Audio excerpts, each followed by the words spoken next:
নিজের রক্তের মেয়েকে ত্যায্য করে দিলেন বাবা, তাও আবার একেবারে পুরোপুরি আইনিভাবে। কিন্তু বাবার এই কঠিন সিদ্ধান্তর পেছনেও ছিল এক বিশাল কারণ। বাবার সাথে কি করেছে এই মেয়ে জানেন? মেয়েটির বয়স খুব বেশি হবে না, সবেমাত্র এসএসসি পরীক্ষা দিবে। নিজের স্কুলের সমবয়সী এক ছেলের সাথে প্রেমের সম্পর্কে জড়িয়ে সেই ছেলের সাথে পালিয়ে গিয়েছিল, কিন্তু লোকজন টের পেয়ে যায়।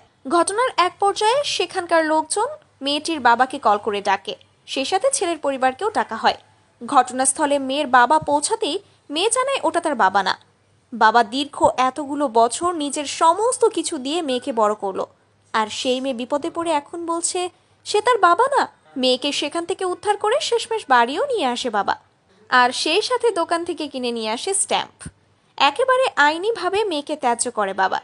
তবে এতেও মেয়েটির কোনো লজ্জা নেই, আর না আছে কোনো অনুশোচনা। যাওয়ার আগে মেয়েটা উগ্রভাবে বলছিল আমি আমার বইগুলো নিয়ে যাব। বাবা বলল নিয়ে যা,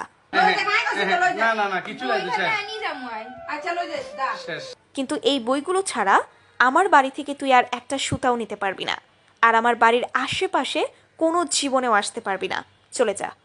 মেয়ের এমন আচরণে বাবার এমন সাহসী সিদ্ধান্তকে সাধুবাদ জানিয়েছে দর্শক। তো ভিউয়ার্স, আপনাদের কি মন্তব্য বিষয়টি নিয়ে? অবশ্যই সেটা কমেন্ট করে জানাতে ভুলবেন না কিন্তু।